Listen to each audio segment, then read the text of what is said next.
আয় আল্লাহ, আমি তোমার বান্দাদেরকে, আমি আমার উম্মতদেরকে এত বুঝাই, তারা আমার কথাই মানতে চায় না।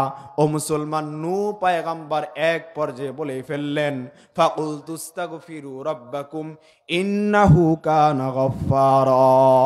নূহ পয়গম্বর বলেন, হে আমার উম্মতেরা, তোমরা তোমাদের প্রভুর কাছে ক্ষমা চাও। কেন কেন কেন? ইন্নাহু কানা গফফারা, নিশ্চয়ই তোমাদের প্রতিপালক অত্যন্ত ক্ষমাশীল, তোমাদের প্রতিপালক অত্যন্ত দয়ালু। তোমরা যদি তোমাদের প্রতিপালকের কাছে ক্ষমা চাও, নিশ্চয়ই তিনি তোমাদেরকে ক্ষমা করে দিবেন। তোমরা যদি তার কাছে ক্ষমা চাও, নিশ্চয়ই তিনি তোমাদের সকল অপরাধগুলি মাফ করে দিবেন। তোমাদের গুনাহ যদি জমি থেকে আসমান পর্যন্ত সম্প্রসারিত হয়, কোনো সমস্যা নাই, রব্বে কারীম তোমাদের জিন্দেগীর সকল গুনাহ মাফ করে দিবেন।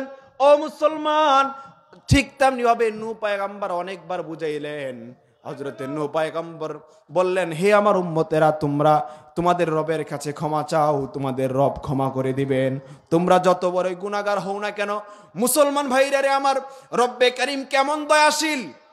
কুরআনে হাকিমের মধ্যে আল্লাহ বলেন, হুয়াল্লাযী ইয়াকবালুত তাওবাতা আন ইবাদিহি ওয়া ইয়াফু আনিস সাইয়্যাত ওয়া ইয়ালামু মা তাফআলুন।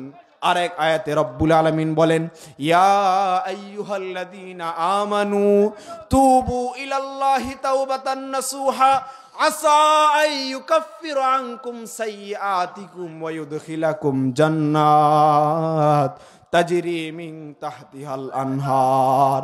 মুসলমান ভাইরা রে আমার, রব্বে কারীম কতটা দয়াশীল। রব্বে কারীমের কাছে যদি কেউ ক্ষমা চায়, রব্বে কারীম বলেন, আসা আসাফি কালামিল্লাহ তুফিদুল ইয়াকিন। আল্লাহ পাক বলেন, নিশ্চয়ই রব্বে কারীম তাকে মাফ করে দিবেন, নিশ্চয়ই আল্লাহ পাক তাকে মাফ করে দিবেন। শুধুমাত্র তাই নয়, ওয়াইদখিলাকুম জান্নাত, রব্বে কারীম তাকে এমন একটা জান্নাতে প্রবেশ করাবেন, তাজরি মিন তাহতিহাল আনহার, যে জান্নাত